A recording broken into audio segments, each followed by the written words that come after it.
A'udzubillahi minasyaitonirrajim. Bismillahirrahmanirrahim. Assalamualaikum warahmatullahi wabarakatuh. Alhamdulillahi ala ni'matil Islam wal iman wa kafa biha min ni'mah. Alhamdulillahillazi ja'alani min ummati Muhammadin sallallahu alaihi wa alihi wasallam. Asyhadu an la ilaha illallah wa asyhadu anna Muhammadar Rasulullah, amma ba'du. Yang dirahmati Allah, sahabat-sahabat, subscriber Abu Raya Malik Asyahid, alhamdulillah hari ini baru bisa kesampaian atau bisa dilakukan karena banyak permintaan di luar sana atau teman-teman yang request gimana sih cara meruqyah. Cara ruqyah itu seperti apa? Tahapan-tahapan ruqyah itu seperti apa? Bisa nggak sih semua orang itu bisa ruqyah? Saya bisa meruqyah nggak? Intinya gitu. Banyak pertanyaannya. Pertanyaannya yang sering diucapkan seperti tadi. Gimana cara meruqyah? Tahapan pas proses peruqyahan itu seperti apa?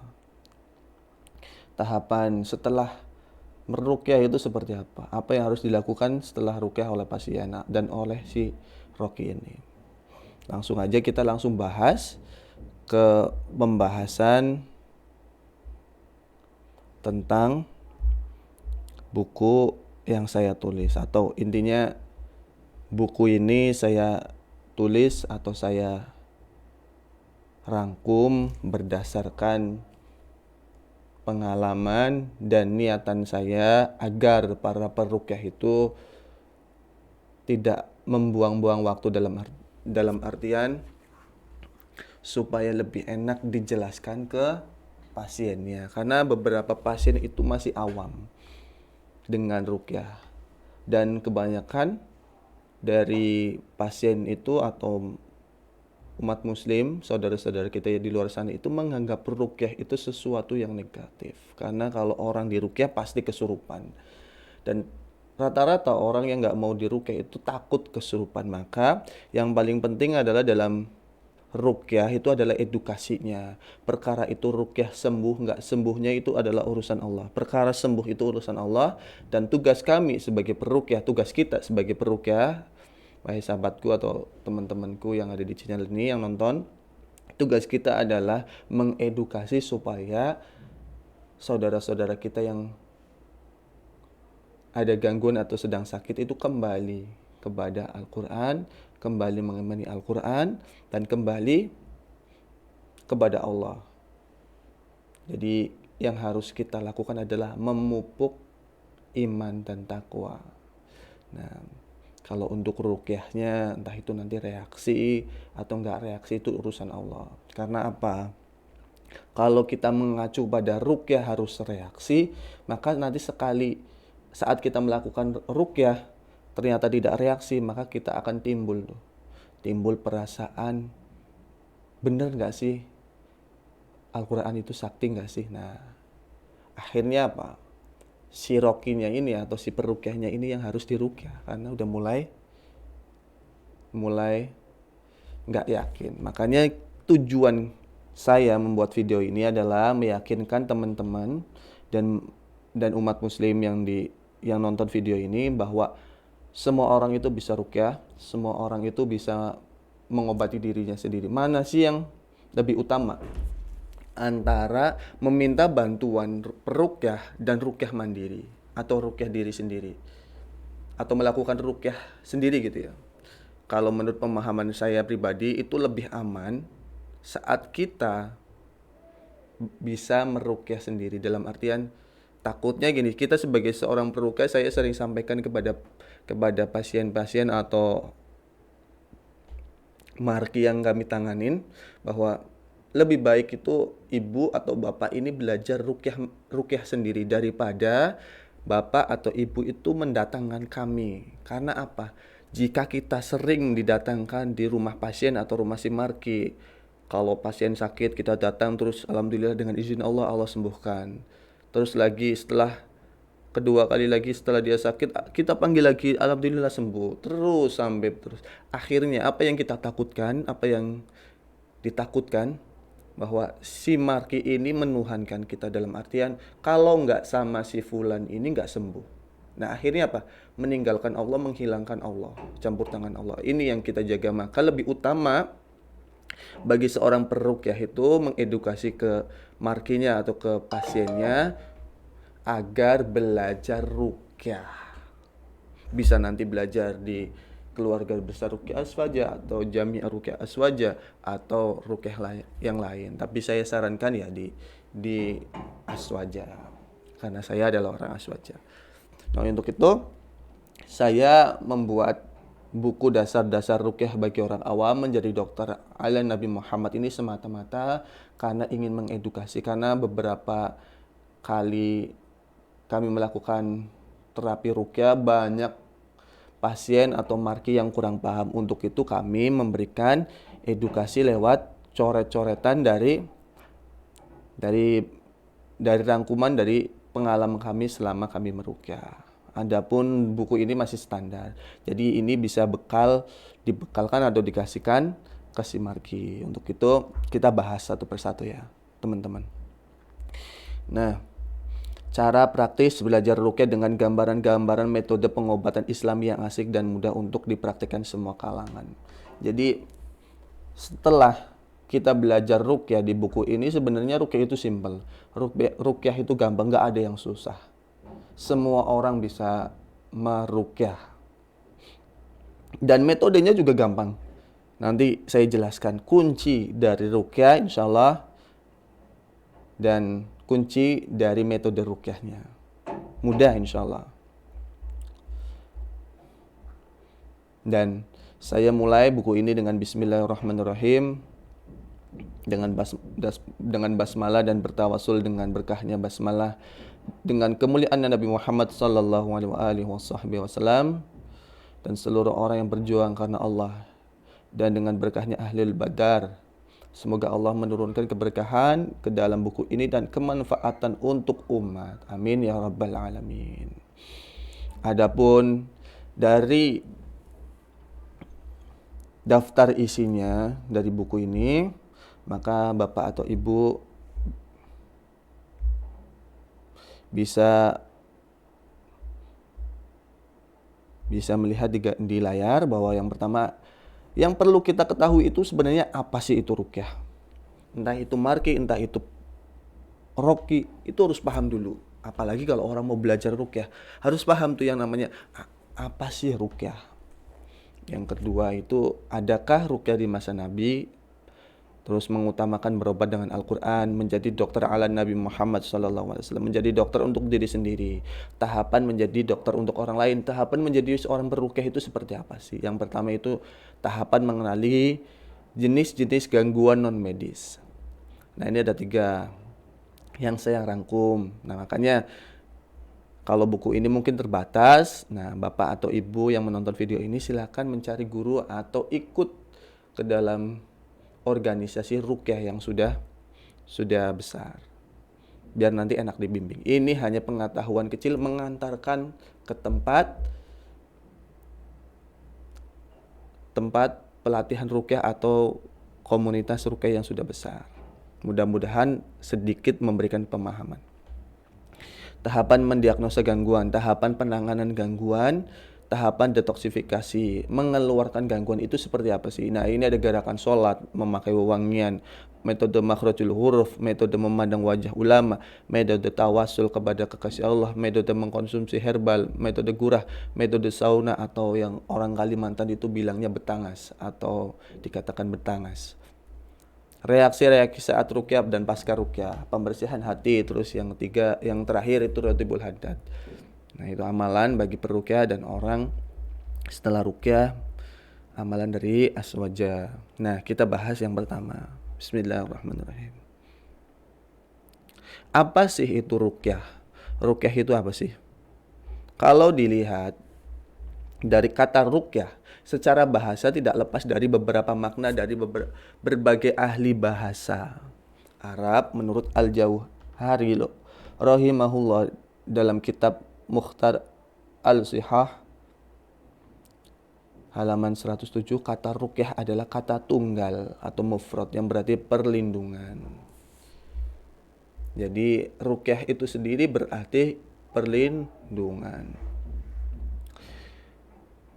Dalam kamus Komusika Kamus Klasik Kontemporer, secara bahasa diartikan mantra, azimat, jimat, jampi-jampi, dan guna-guna. Sementara Ibnu Katsir rahimahullah menyebutkan bahwa ruqyah adalah perlindungan yang dipakai oleh peruqyah untuk mengobati penyakit seperti demam, ayan, dan yang lain-lain. Jadi kebanyakan pasien atau saudara-saudara kita yang di luar menganggap ruqyah itu untuk hal goib. Sebenarnya tidak. Sebenarnya bukan cuma untuk hal goib, tapi untuk hal penyakit medis pun bisa. Jadi nanti saya jelaskan, ada kaitan apa sih penyakit medis dengan non medis? Ada kaitannya nggak? Ada, insya Allah. Nanti kita bakal bahas lebih jauh lagi, insya Allah. Jadi jangan di framing, jangan dikotak-kotakan bahwa ruqyah itu hanya untuk orang yang terkena sihir, orang yang terkena gangguan jin, orang yang ibaratkan terkena yaitu tadi gangguan jin maupun sihir. Tidak hanya dua aspek ini, tapi non medis juga bisa. Barangkali kena pusing yang menahun, kena sakit kaki yang nggak bisa jalan, di ruqyah bisa sembuh insya Allah. Nanti ada dalilnya. Nah, nanti bisa langsung dibaca ya. Nah, bentuk plural atau jamak dari kata ruqyah ini adalah rokan, bentuk subjeknya adalah roki. Jadi orang yang meruqyah itu disebut roki, dan orang yang diruqyah disebut marki. Bila ada ungkapan Arab rokoyaki ruqyatan wa ruqyan, maka maknanya adalah meminta perlindungan dan meniupkan sesuatu dalam proses perlindungannya. Sedangkan menurut Ibnu Taimiyah dan Ibnu Qayyim, secara bahasa ruqyah berarti doa atau permohonan. Intinya secara bahasa makna ruqyah tidak lepas dari perlindungan, doa, dan permohonan. Maka sebenarnya setelah kita sholat, kita membaca Al-Ikhlas, Al-Falaq, An-Nas, dan Ayatul Kursi, diniatkan untuk meminta perlindungan dan nanti ditiupkan di tangan. Nah, itu adalah salah satu bentuk perlindungan dan ruqyah diri. Diniatkan untuk melepas gangguan jin maupun sihir. Tiupkan terus usapkan. Dan sunnah Rasulullah sebelum kita tidur membaca al-3 qul. Nanti kalau ditambahin ayat kursi nanti tiupkan ke tangan, usapkan ke badan. Nah, itu adalah bentuk ruqyah, penjagaan diri. Jadi simpel, kalau ruqyah itu simpel.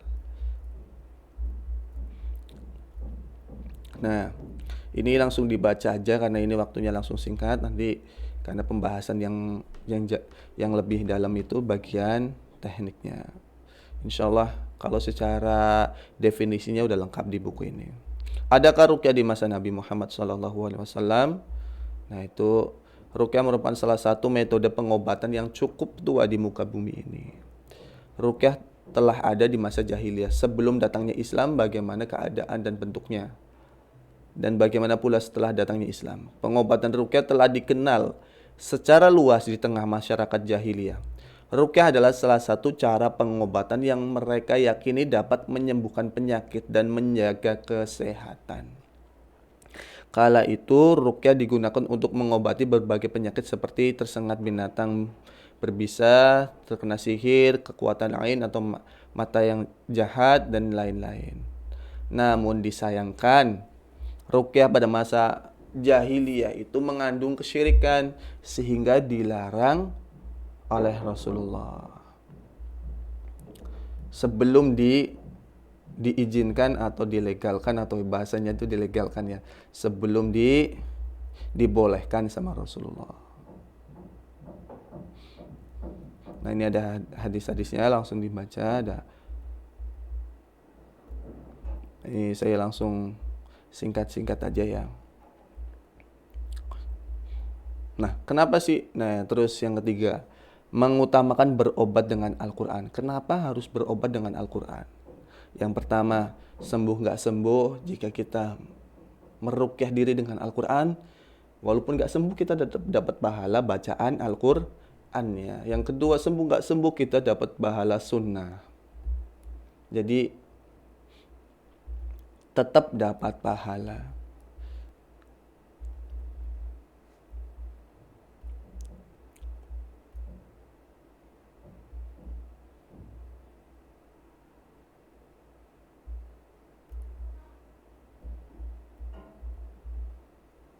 Jadi Al-Quran adalah penyembuh yang sempurna dari seluruh penyakit hati dan jasmani atau zahir dan batin. Demikian pula penyakit dunia dan akhirat. Maka saya tekankan, dan menurut pengalaman kami tekankan kepada teman-teman yang belajar ruqyah, mari jadikan Al-Quran itu sebagai penyembuh hati. Yang paling utama adalah penyembuh hati.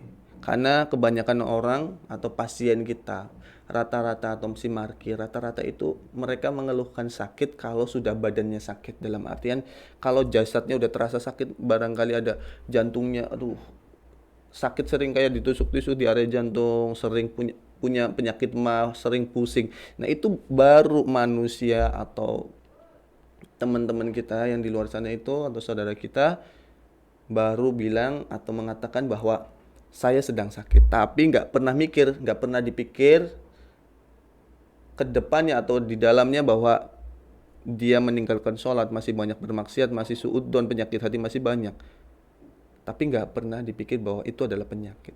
Nah makanya yang paling utama adalah kalau belajar meruqyah, kalau saat kita meruqyah, yang pertama kita harus bimbing adalah hatinya. Terus gimana dong kalau saya ini bacaan Qur'annya masih lemah, terus hati saya juga masih kotor? Nggak apa-apa, belajar ruqyah. Belajar ruqyah itu nggak harus pinter baca Al-Qur'annya, terus nggak harus hatinya bersih dulu. Barangkali dengan kita belajar ruqyah, dengan kita belajar menghafalkan ayat-ayat Al-Qur'an, hati kita pelan-pelan dibimbing sama Allah supaya bersih. Allah pelan-pelan bersihkan, dibukakan cahaya hatinya, dilapangkan dadanya, dibukakan pikirannya supaya jernih. Barangkali dengan wasilah belajar ruqyah. Makanya jangan minder belajar Al-Quran. Terus gimana kalau saya nggak bisa baca Al-Quran? Terus saya ruqyahnya gimana? Kalau nggak bisa pakai bahasa Arab, kalau nggak bisa pakai hafal, kalau kita nggak hafal ayat-ayatnya, maka boleh pakai baca. Terus gimana kalau saya nggak bisa baca? Boleh pakai baca Latinnya. Terus gimana kalau saya nggak bisa baca tulis? Ya udah seadanya, bisanya Bismillah gitu. Jadi insyaallah ruqyah simpel. Tapi kalau bisa ya, kalau belum bisa baca Al-Quran ya belajar. Karena Al-Quran sendiri adalah salah satu mukjizat yang diwariskan kepada umat. Kalau Nabi Musa bisa membelah lautan, umatnya nggak ada yang bisa membelah lautan. Nabi Isa menghidupkan burung dari tanah liat, umatnya nggak ada yang bisa menghidupkan burung dari tanah liat. Nabi Muhammad diberikan mukjizat berupa Al-Quranul Karim, namun diwariskan kepada umatnya. Begitu mulianya kita. Makanya kita harus bareng-bareng kita kampanyekan Al-Quran itu sakti. Nah, dibantu nih teman-teman nih yang sedang nonton, bahwa Al-Quran itu sakti. Al-Quran itu sakti. Kalau orang terkena gangguan jin maupun sihir baru nunjuk Al-Quran, itu orang langsung reaksi.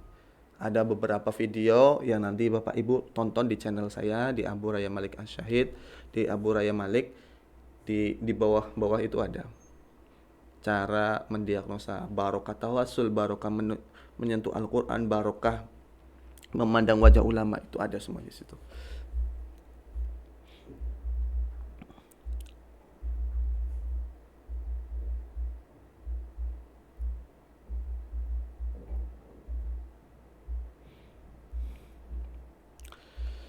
Nah, menjadi dokter ala Nabi Muhammad, menjadi seorang peruqyah, apa sih yang harus disiapkan? Berkaitan dengan kesembuhan suatu penyakit, seorang tidak boleh bersandar semata-mata dengan pengobatan tertentu.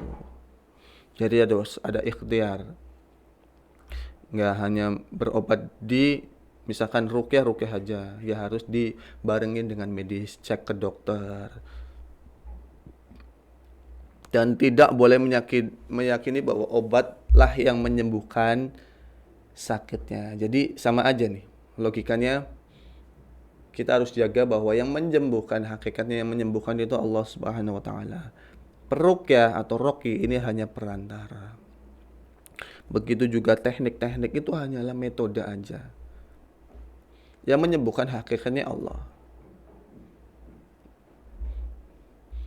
Sebagaimana perkataan Nabi Ibrahim tentang Tuhannya, dan apabila aku sakit, dialah yang menyembuhkan aku, di dalam surat Asy-Syura ayat 80. Ada beberapa aspek yang harus diketahui sebelum menjadi peruqyah atau menjadi dokter ala Nabi ya. Yang pertama itu syarat-syarat yang harus dipenuhi dalam ruqyah yang dibolehkan. Yang pertama adalah hendaklah ruqyah dilakukan dengan kalamullah, Al-Quran, dan nama-nama dan sifatnya, doa-doa sahih yang diriwayatkan dari Rasulullah Sallallahu Alaihi Wasallam pada penyakit tersebut. Nah, kalau ruqyah diutamakan itu menggunakan Al-Quran dan menggunakan nama-nama Allah yang agung, sifat-sifatnya, dan doa-doa yang sahih yang diajarkan Rasulullah Sallallahu Alaihi Wasallam.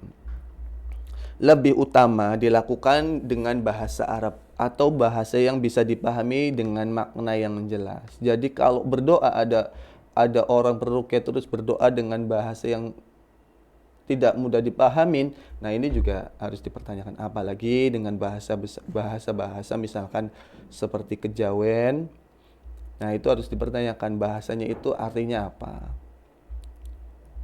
Nah, harus cerdas.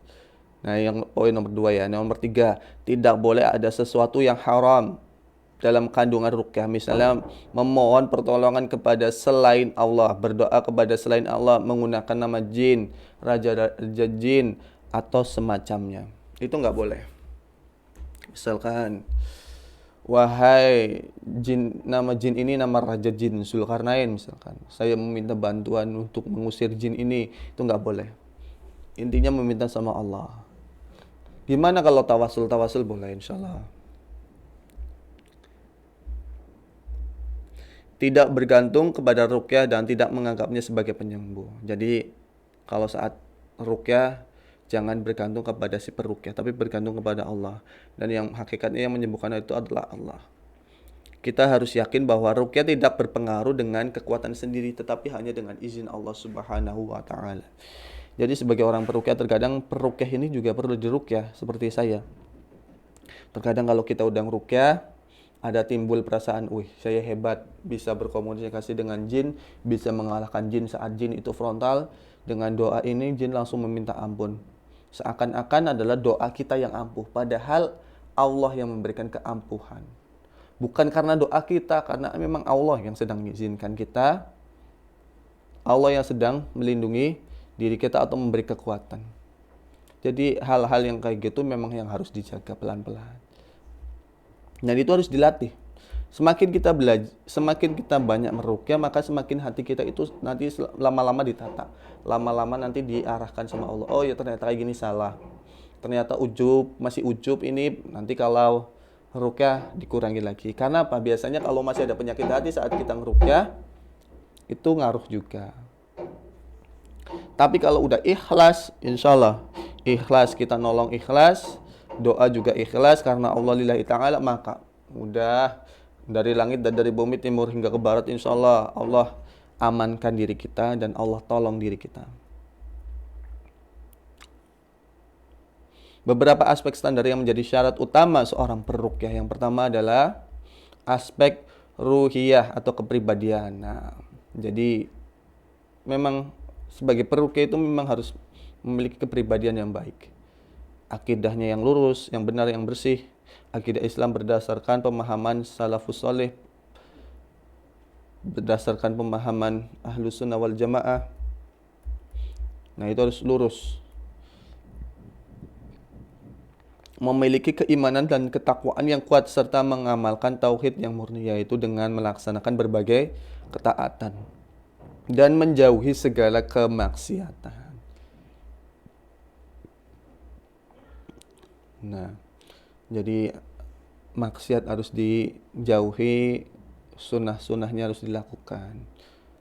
Membaca Al-Quran dirutinkan. Kalau tidak bisa membaca Al-Quran, yang belum bisa, baca artinya. Membaca Al-Quran sudah menjadi amalan harian, bukan hanya pada saat meruqyah saja. Selalu menjaga sholat berjamaah di masjid, senantiasa menjaga wudhu. Nah, jadi penting nih sebagai seorang peruqyah, saat kita mau datang ke tempat pasien itu wajib wudhu dulu dari rumah. Wajib wudhu supaya menjaga diri kita. Hati kita dijaga, dohir kita juga dijaga sama Allah. Biasakan wudhu dulu. Kalau batal wudhu lagi. Selama kita meruqyah. Kalau bisa sih setelah ruqyah atau dalam kehidupan sehari-hari, menjaga wudhu lebih utama. Kalau mampu. Kalau belum mampu, ya kita menjaga wudhu saat meruqyah. Membaca zikir-zikir pembentengan diri sebagai upaya memohon perlindungan kepada Allah. Nah, makanya sebagai seorang peruqyah itu wajib membentengi diri sendiri. Nah, untuk amal-amalnya gimana? Baca Rotibul Hadad, baca wirid sakron, baca wirid-wirid yang lain. Yang para habaib, para ahlus sunnah wal jamaah, para kiai-kiai kita yang ajarkan. Membaca Rotibul Hadad insya Allah itu sudah cukup. Apalagi kalau ditambah Rotibul Atas, insya Allah itu udah dunia terbalik insya Allah. Kata Habib Novel bin Jindan, kalau udah terbalik, dunia ini terbalik, insya Allah ya aman kita membaca 2 wirid agung ini. Mampu menjauhkan diri dari perbuatan yang sia-sia, yang tak berguna. Mampu mengontrol emosi, memiliki jiwa penyabar, dan dapat melakukan pengobatan dengan penuh kasih sayang.